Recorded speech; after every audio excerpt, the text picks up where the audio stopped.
Andrés Rendón, libretista y creativo audiovisual.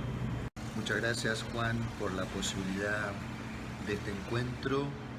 Les contamos a los compañeros y compañeras que tomen contacto luego con esta conversación, que estoy en la ciudad de Cali realizando una actividad de transmisión del psicoanálisis en asociación con colegas de Valle del Cauca, con mucho entusiasmo y afecto. No solo nos están acompañando, sino liderando también la organización de actividades que permitan la difusión de esta enseñanza psicoanalítica. Pero tal como te decía, Juan, en esa labor que estamos llevando a cabo, también nos ocupamos de una actividad territorial que está vinculada con una red a la cual pertenecemos, que es la Red Latinoamericana de Estudios sobre la Violencia,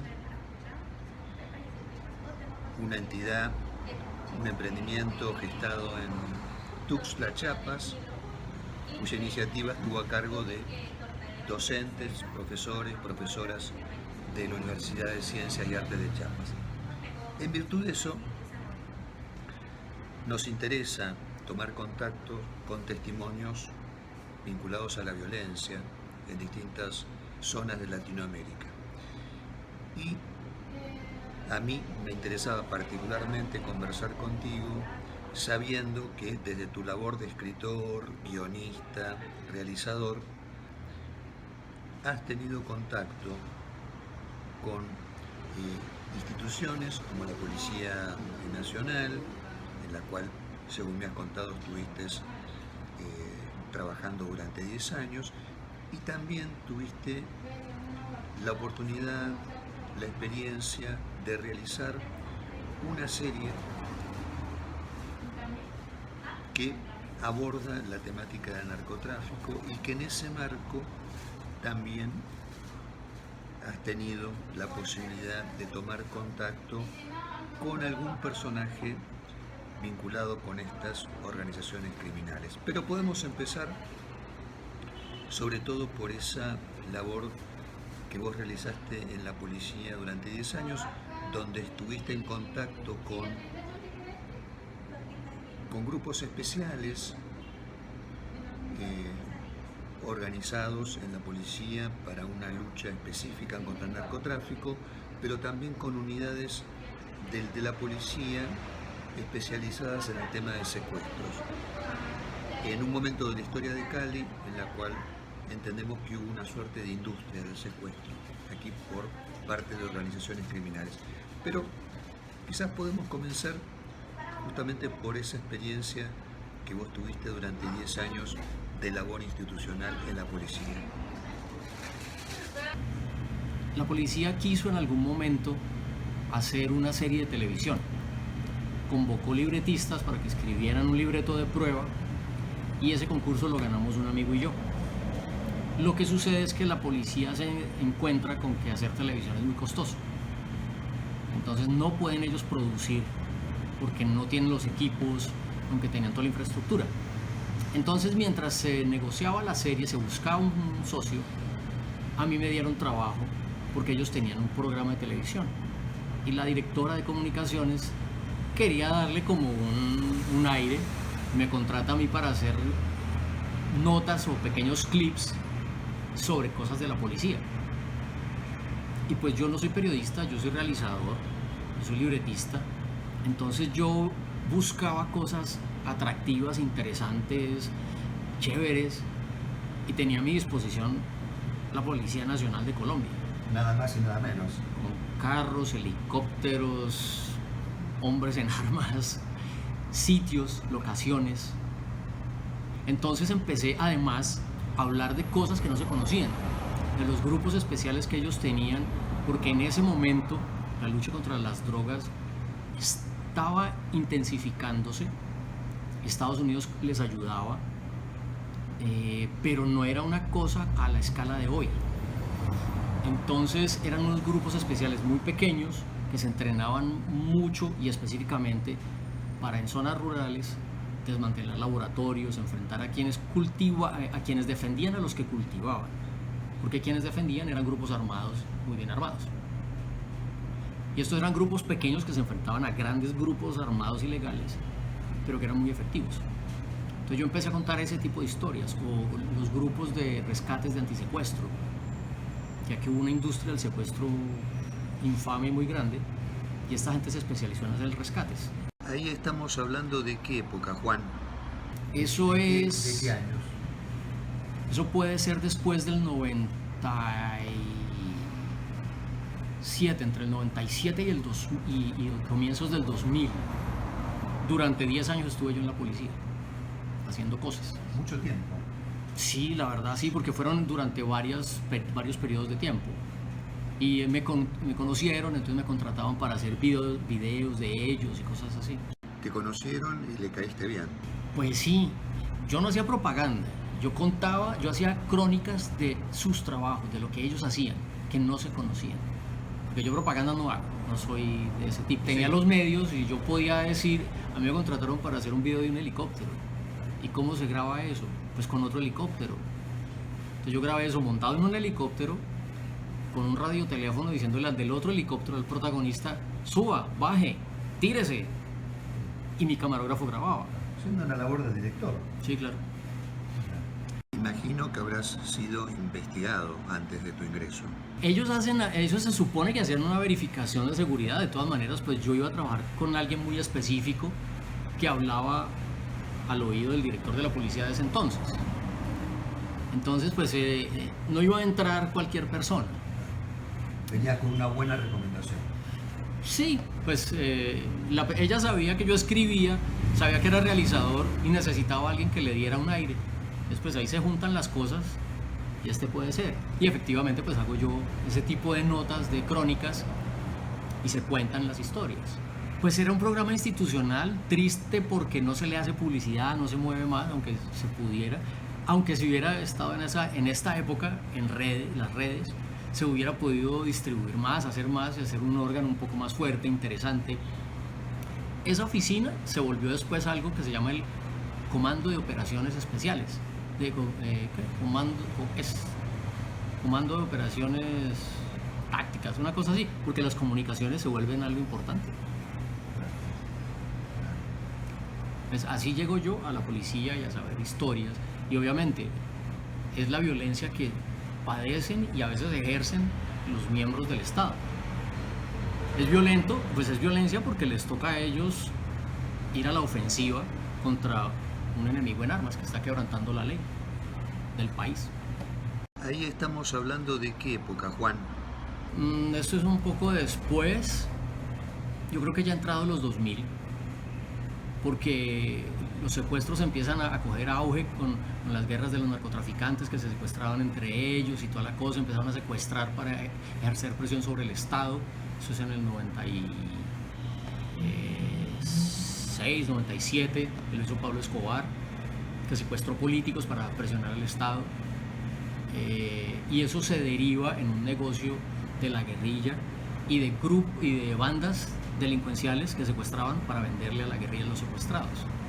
Ahí ya empezamos con toda la perversión de la humanidad y de este país, pues que se arman negocios ilegales y de ese estilo infames con mucha facilidad. Mira, como una anécdota, años después, cuando ya estaba escribiendo una serie policíaca que hablamos con un director de antisecuestro, un general, a él lo invitaron a Estados Unidos, al FBI, porque en Estados Unidos el secuestro es federal. O sea, el FBI se encarga de todos los secuestros en el país. Y lo llevan al FBI, ¿no? Y le muestran helicópteros, lanchas, carros, unos hombres con unos equipos, pues, sofisticadísimos.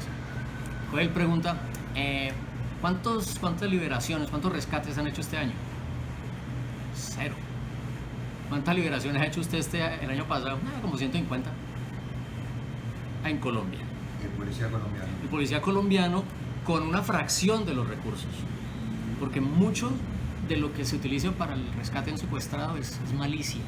Lo que le dicen aquí malicia indígena, que es esa esa forma de leer las calles, los comportamientos, el instinto de pensar como el criminal, de ponerse a pensar como el criminal para ganarle, así se solucionan mucho. Como una labor de inteligencia. Sí, claro. Son labores de inteligencia, sí, pero al momento de concretar, esa tal malicia indígena entra en juego porque vos podés con inteligencia llegar tal vez en esa época, además, a donde estaba el teléfono del extorsionista, del secuestrador, pero tenés dos casas iguales.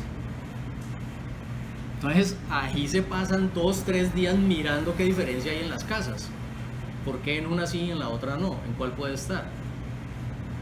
Y es entonces al ponerse a pensar como el criminal que el investigador se da cuenta. Es que cuando oímos al secuestrador entrar a la casa, la puerta traqueó y esa casa tiene reja, la otra no. ¿Tuviste conocimiento respecto de por qué Colombia, sus fuerzas de seguridad, tenían una vinculación con la inteligencia británica, con el SAS, con estas fuerzas especiales que entrenan a los grupos de seguridad de aquí de Colombia? Con el SAS, Con el SAS. las Fuerzas Especiales Británicas. Ellos eran financiados por Estados Unidos, sus equipos, su armamento, eso es financiado por Estados Unidos, pero el entrenamiento de los comandos lo hacía el SAS. El SAS son como los SEALs gringos, o las boinas verdes gringas. Y era un entrenamiento muy particular, porque el entrenamiento no era de mero combate, sino de tener creatividad e imaginación para solucionar. Ellos tienen escudos de cada curso que hacen. Estos se llamaban los comandos jungla, que además es un nombre bonito para una cosa que es tan violenta. El escudo jungla a un lado tiene un unicornio y al otro lado un león, creo. ¿Y por qué el unicornio? Porque es un ser fantástico que no existe y que está en la imaginación. Y ellos debían tener imaginación y creatividad para solucionar las cosas que encontraban en el terreno. Estar preparados para la sorpresa. Y para la sorprender, improvisación. sí. Y sorprender ellos. Sí. Improvisar recursos. Improvisar recursos.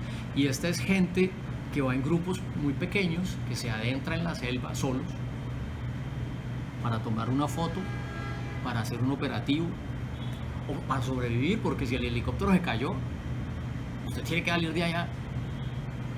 Pues ese era un grupo.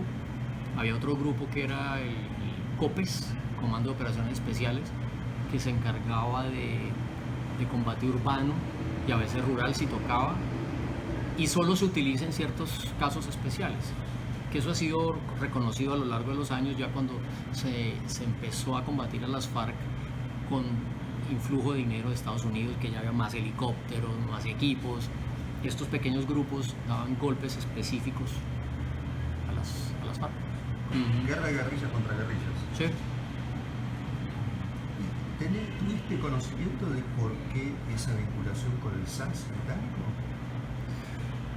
Yo me imagino que eso es parte de convenios internacionales. Y aquí, por ejemplo, siempre ha habido fuerzas armadas de otros países haciendo cursos de combate en Colombia. El curso de lanceros, que es del ejército, es muy famoso. Y tener esa insignia, eso es sangre, sudor y lágrimas, literalmente. Entonces, por convenios internacionales y posiblemente, Estados Unidos tiene limitación para tener hombres armados entrenando en países amigos o en países que no están dentro de ciertas categorías. La guerra de nosotros es tan particular que las soluciones salen de acá. Otra anécdota, hay un grupo que se llama el SWAT, que era de antisecuestro, y se lo inventaron porque también, para que fuera un grupo especial para hacer los rescates, y este grupo se iba a Estados Unidos a concursos de grupos SWAT, siempre ganaban. Le ganaban a los gringos, a los brasileños, a los europeos, porque es que además eran colombianos que tal vez crecieron peleando en el barrio, en la vereda.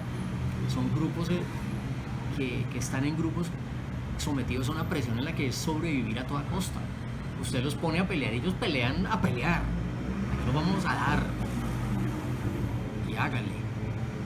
Entonces, eso pasaba.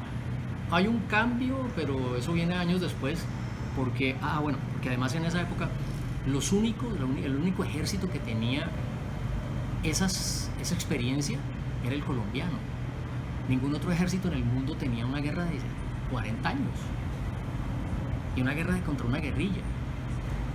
Contra una guerrilla también con malicia indígena, también con gente salida de la pobreza. Entonces, ese caldo, ese sustrato, lo teníamos acá. Vos me comentabas algo muy interesante, y que tuviste oportunidad de tener conversaciones con personal que estaba en estas fuerzas especiales, y te encontrabas con gente que cuando le dabas la oportunidad de hablar, cosa que no hacen habitualmente, hablar de su experiencia, vos ahí descubrías que había una necesidad de hablar y de contar y de comentar, de hacer un relato sobre las cosas que pasaban. Sí. Estas son personas, y más en estos grupos, en los que el secreto es algo vital, la prudencia. Son gente a la que no le dicen para dónde va antes de meterlo en un helicóptero, porque no se puede filtrar la información, porque ellos no pueden decir en qué grupo están, porque de pronto se vuelven objetivos. Eso cuenta también para la familia y amigos. En muchas ocasiones sí. Las familias no saben ellos para dónde van o en qué están. O saben que están en el grupo, sí, pero no qué hacen, en dónde, qué les toca. Ellos se van por temporadas largas y no vuelven. Entonces, y la misma institución los relega. Eso es muy paradójico. En la Fuerza Armada, la gente de estos grupos especiales a veces no asciende, porque además no se la pasan haciendo lobby. Aunque han hecho cosas que son increíbles, literalmente. Sin embargo, no pueden capitalizar esos logros. Exactamente. Hay gente que ha hecho cosas impresionantes a nivel militar, que son de manual hoy en día, y no ascienden porque no los dejan, o porque... por muchas razones. Entonces, esta gente, cuando uno llega, entre otras cosas, lo primero que decía yo, y digo todavía, cuando llego a hablar con gente compleja, yo no soy periodista. Porque es que un periodista vos te vende la sangre si puede, con tal de obtener la nota. Yo no voy a eso. Entonces, yo lo primero que decía es que yo no soy periodista. Yo soy realizador. Yo vengo a contar un cuento, una historia. Y entraba a ponerme a nivel de ellos para generar confianza. Aprender a saber qué es esto, cómo se hace esto, por qué. Y cuando encontraba un muro, yo no empezaba a imponerme, porque además cuando yo venía con el programa de televisión de la policía, yo estaba sobre ellos en cuanto a jerarquía, por decirlo así. Porque yo podía decir, es orden del general. Jamás dije eso. Jamás. Yo vengo a contar el cuento. Y eso hacía una empatía, un vínculo, entonces ya entrábamos en otra dinámica. Y era mucho de, a ver, ¿qué para mostrar? Sí, claro, porque eran personas que vivían unas cosas que nadie ha vivido. Y es una historia del país que hay que contar y que aquí no se cuenta. Porque querer contar cosas de las Fuerzas Armadas es malo. Porque entonces uno es un facho militarista o esas cosas. Y antiderechos humanos, no. Es que esta gente también ha vivido cosas. Y eso se vivió acá. Este es nuestro país. Entonces, y hay un pequeño detalle. Esta es la parte legal. Esto está en la legalidad. Obviamente se han cometido atrocidades de parte de las Fuerzas Armadas, militares, ha habido de todo, sí. Pero es que está lo ilegal y lo ilegal. Entonces yo prefiero contar lo que hace la gente desde la legalidad, ¿no? Porque al fin y al cabo, en algún momento la ilegalidad tendrá que o someterse o disminuirse y primará lo legal. Estas historias que te contaron y que vos decís que resultaron impactantes. ¿Recordás especialmente alguna? Hay muchas, pero si estamos hablando de violencia y de cómo puede impactar la violencia a la persona o de cómo es de compleja la violencia, lo institucional, el ser humano, hay por ejemplo una historia de un enfermero de combate. Llegan, tienen una información y llegan a capturar o neutralizar a un tipo muy importante de la guerrilla. Es toda una película la llegada de ellos, porque tienen que llegar del lado opuesto de la montaña para que no se oiga el helicóptero y solo subir la montaña y bajar la montaña porque está en un cañón en determinado momento, que eso ya es una película para el piloto, y bajar en medio del fuego, buscar al personaje, llegar a la casa. Aquí estoy resumiendo una cosa que puede dar por una película de acción al mejor estilo de Hollywood, pero es que voy a contar este detalle. El enfermero, por alguna razón el enfermero es de los últimos, pero ya estaba acá al frente, porque había heridos de la parte de la policía. Entonces llegan a un cuarto, dos, hay una puerta, no dispara, el comando no dispara, porque no sé qué hay detrás de la puerta, una mujer, un niño, no puedo disparar. Esos son esos momentos, y estos son fracciones de segundo porque les están disparando, ¿no? Entonces, ¿qué se hace? Abrir la puerta, se tumba la puerta, el tipo entra y él siente, porque no lo ve, que por este lado hay algo. Ahí sí él reacciona, se gira, dispara, tum tum. Vuelve a mirar para acá, efectivamente hay una señora acá, la saca, no hay nadie más. ¿Y qué hace el enfermero de combate? Se voltea, este tipo tiene un arma, pero está herido. Él lo hirió, ¿no? Atiende al herido. Él es un policía que puede dejarlo morir porque él me iba a matar, ¿no? Entonces son este tipo de cosas que esto es muy violento porque es una vaina armada, con disparos, él reacciona y hiere a una persona, pero entonces ahora lo va a atender y eso lo tienen metido, ¿no? Eso como, después cómo reflexionarán sobre eso, qué sentirán, todas esas cosas, ¿no? Eso es bien impactante, interesante desde todo punto de vista. Entonces atiende al herido, pero él tenía buena puntería, entonces el tipo no sobrevive. Sí, me estoy riendo. Es que son las paradojas de todas estas cosas que, y no le metemos humor, huepucha. Estamos entonces en este momento de tu vida en el cual surge este proyecto, esta idea de la realización de una serie cuya temática era el narcotráfico. ¿Cómo comienza? ¿Cuál es el germen de ese proyecto? Después de 10 años tratando de vender un seriado policíaco que no salía, yo terminé trabajando en un seriado policíaco que no era mi seriado policíaco, era de otras personas. Pero como en algún momento me oyeron todas estas historias de policía, me pusieron a trabajar con ellos. Terminamos esa serie. Esa serie se llamó Corazones Blindados. Corazones Blindados. Es la historia de policías de uniforme, de los de la estación de policía, que son, por decirlo así, los más comunes. Y contábamos historias de personas que sufren, aman, tienen problemas, hacen mercado, les da estreñimiento, pero tienen una particularidad y es que son policías.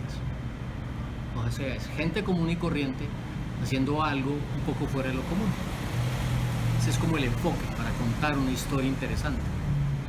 Terminamos esa serie.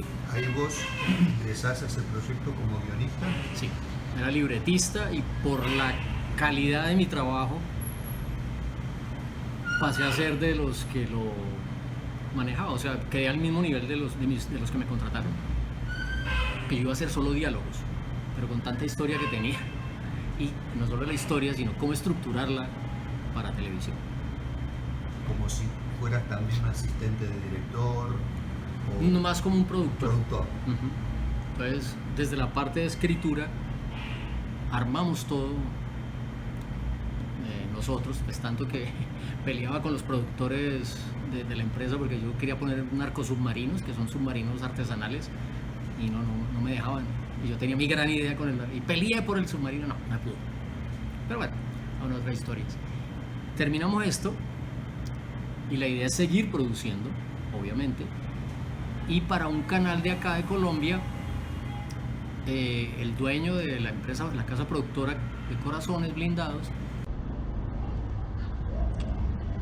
sabía que ese canal querían la adaptación de un libro, que es la historia de la persona que, sin ser un narcotraficante ni sicario, trabajaba con los Rodríguez Orejuela del cartel de Cali y fue quien los entregó. El libro existía, era la adaptación, era una novela escrita por un periodista norteamericano y ellos compraron los derechos. Nos ofrecieron la escritura a mi jefe y a mí. Empezamos a hacer la adaptación y un buen día entra un correo electrónico a una ejecutiva creativa de la empresa y le dicen: sé que están adaptando el libro, yo soy el protagonista, me gustaría hablar con ustedes.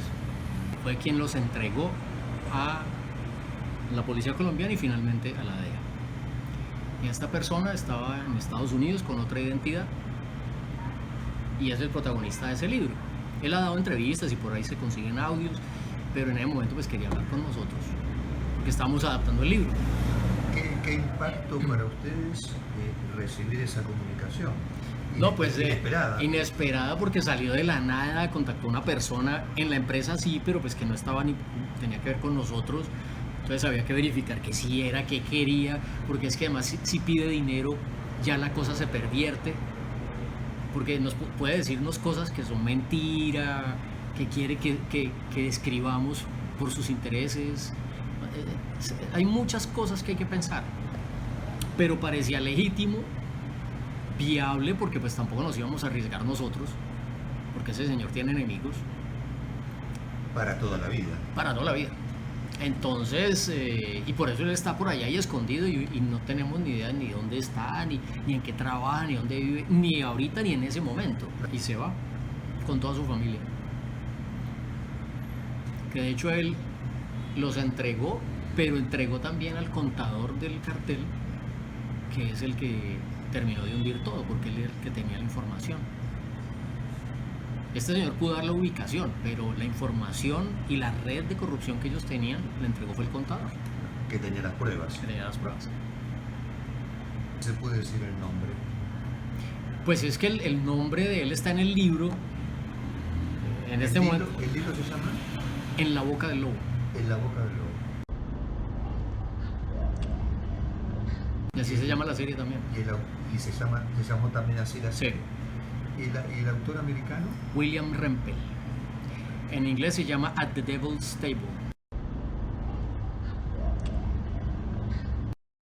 A la mesa del diablo. En la mesa del diablo.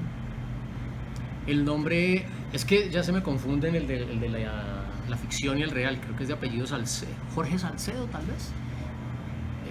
Ese nombre está ahí y se googlea y aparece.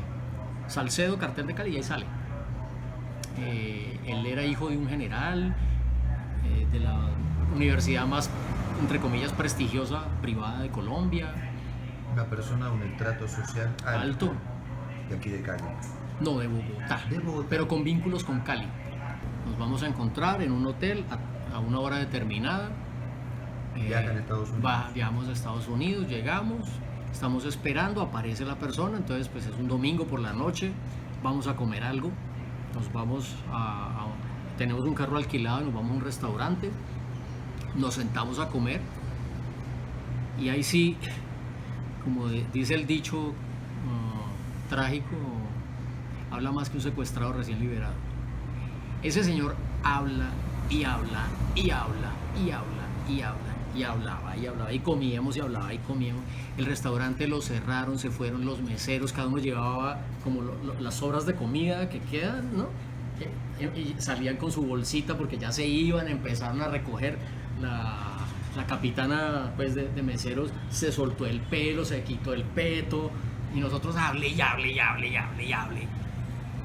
Paramos porque pues ya nos tocaba irnos. Fíjate vos, qué interesante, porque acá se reitera algo que vos comentabas en tu conversación con personal de las Fuerzas Especiales, y es que en el momento que se abre un espacio para hablar, estas personas no paran de hablar. y acá estamos hablando del polo delictivo, también con un interés en transmitir. Fíjate vos que es la misma experiencia que vos comentás que te tocó Sí. con este personal de las Fuerzas Especiales. Sí. Gente que si le das lugar para hablar, no Habla, paran no de para. hablar. Y al día siguiente, durante 3 días, estuvimos encerrados en una sala de juntas, oyendo la historia de lo que él vivió, la historia de la violencia ejercida en Cali, que paradójicamente y tristemente y vergonzosamente era aceptada porque el cartel de Cali no era tan malo como el de Medellín, porque estos eran los señores de Cali, que se vestían mejor, Empresarios, todo lo manejaban como una empresa, gente elegante. porque se mimetizaron, aunque su origen era muy bajo, se mimetizaron entre la gente elegante, la gente de bien, y acá Y no querían perder esa condición. no eran arribistas, ellos querían trepar y trepar. Entonces fueron dueños de un banco, de un equipo de fútbol, de una aerolínea. Y así como Pablo Escobar también tuvieron intenciones políticas luego No. de sumarse a la política. No. Financiaron, eso sí, nómbrelos, pero ellos no. En eso fueron inteligentes. Ellos, de hecho, financiaban a quienes les iban a servir. Políticos, policías, les financiaban la carrera en la policía. Y luego, hágame un favorcito. Cuando vos te encontrás con este personaje sobre el cual vos te habías documentado, tenías un gran conocimiento por el libro, por lo que habías investigado, y ahora te encontrás con la oportunidad de conocerlo personalmente. ¿Te encontraste con el personaje que imaginabas? ¿Ocurrió algo inesperado en ese encuentro? ¿Algo que te sorprendió? ¿Algo que no sabías? Lo que pasa es que una persona sí tal vez tiene muy bien montado su cuento. A veces decíamos cosas iguales que en el libro, pero uno sí podía intuir por los lados cosas de su personalidad. A él le gustaba el riesgo, pero de hecho se frenaba, ¿no? Se acobardaba un poco. Él fue un tipo que de hecho nunca, no era la gente del cartel se descontrola con carros, fiestas, excesos. Este tipo era muy, muy contenido, por alguna extraña razón. Disciplinado, sí. No se desbocaba, no se dejaba tentar, nunca. Él de hecho, una de sus condiciones era tener sueldo. Él era un empleado y tenía sueldo. Muy bueno seguramente, pero era empleado. A él le ofrecían,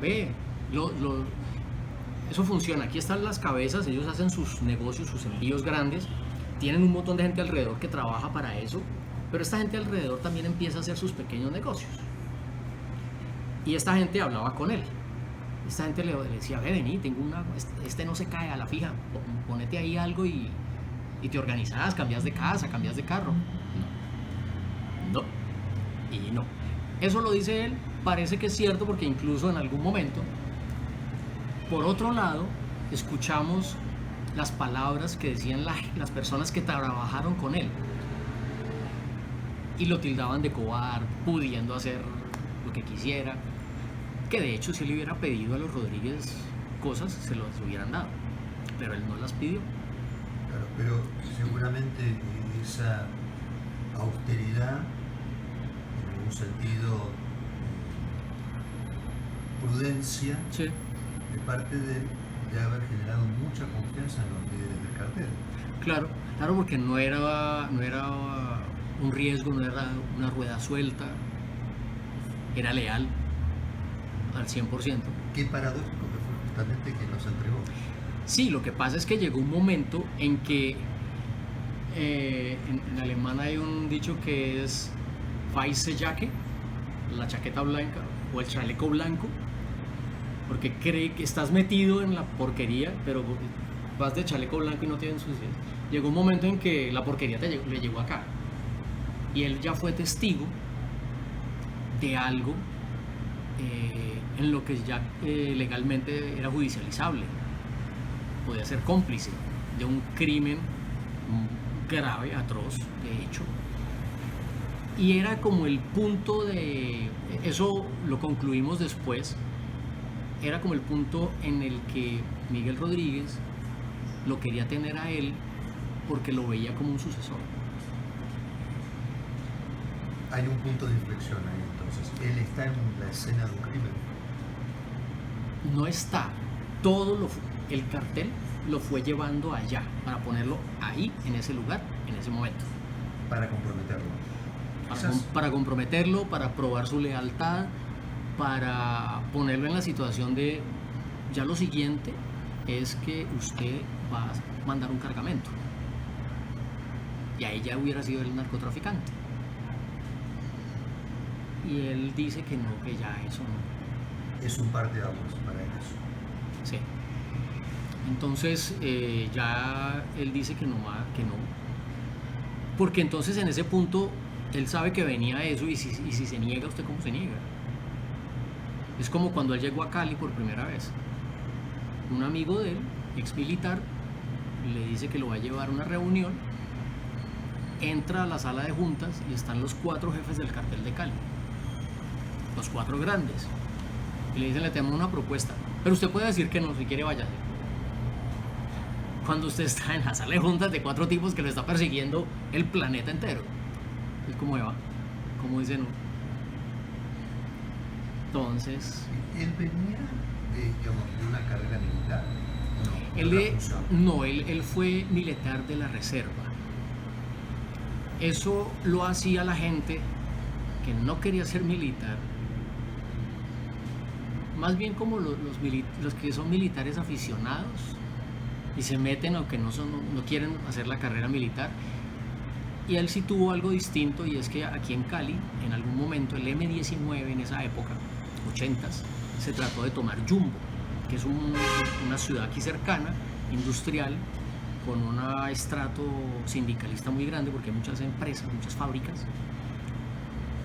Y la reserva, él y otros 2 se armaron y fueron, y hasta tuvieron un pequeño combate, una escaramuza. Eso nunca lo había hecho nadie.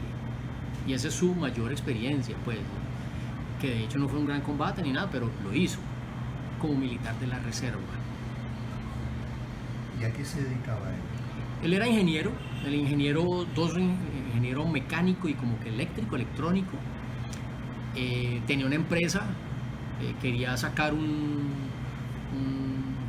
emprendimiento de filtros de aceite, creo, como para reciclar aceites de los transformadores y de otras cosas, pero esa cosa no estaba funcionando, no estaba despegando, y es ahí cuando le hacen la propuesta.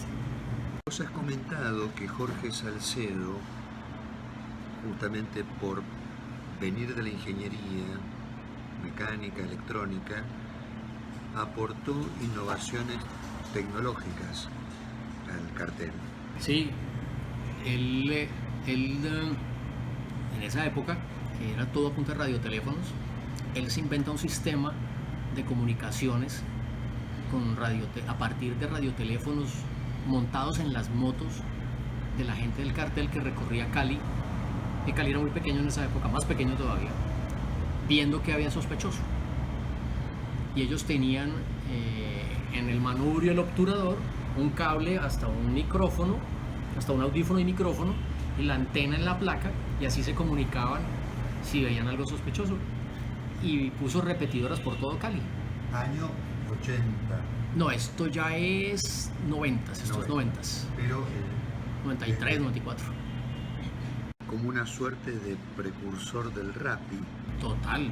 Creo que Y esto lo hemos conversado contigo porque yo te comentaba que vengo de Culiacán, en el estado de Sinaloa, unos días, y una compañera que reside allí, que es directora de una carrera en la Universidad Autónoma de Sinaloa, me comentaba acerca de lo que ellos denominan punteros, que son muchachos que operan en motocicletas, que tienen equipos de radio muy sofisticados y que están en varios puntos estratégicos de la ciudad, pero sobre todo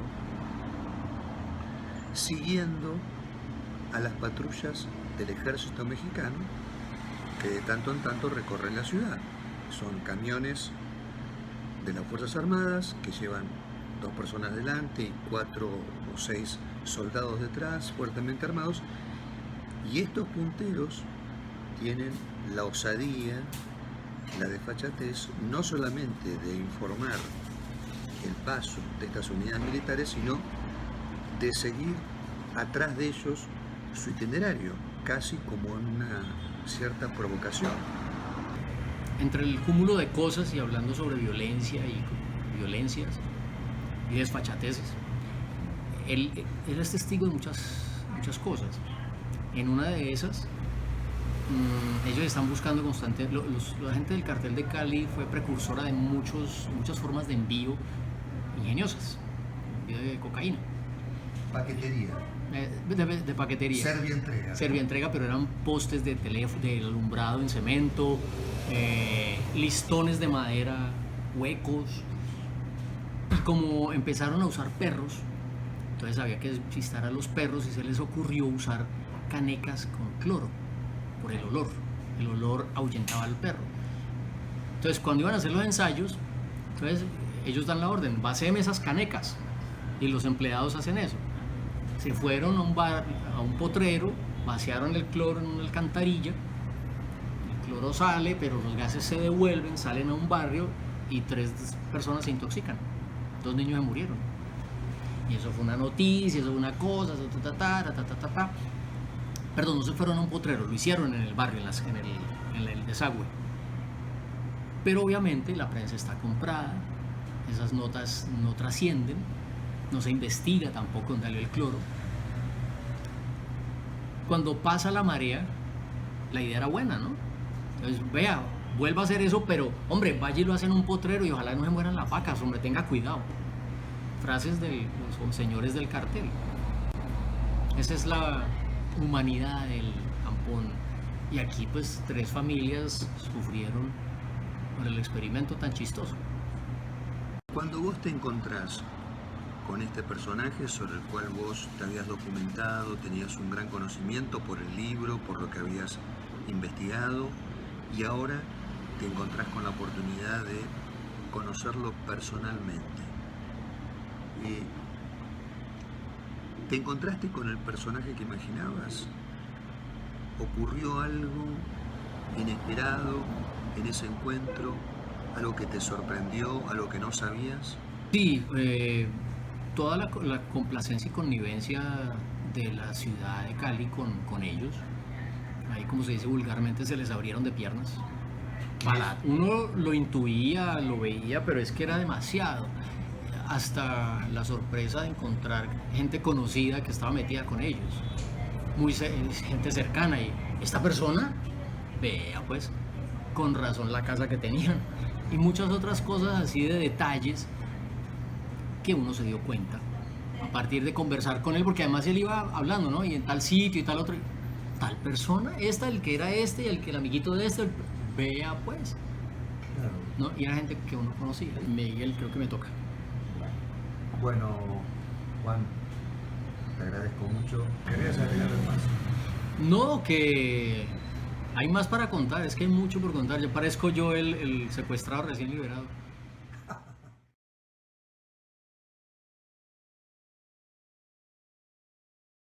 Este hombre arriesgó todo lo que tenía por entregar al cartel.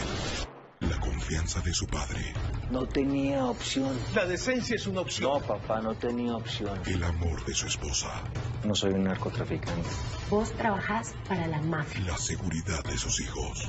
¿Cómo se sentiría el miedo a perderlos? Esa puede ser la última vez que no me hago. ¿Cómo sería vivir bajo la amenaza de uno de los carteles más peligrosos del país?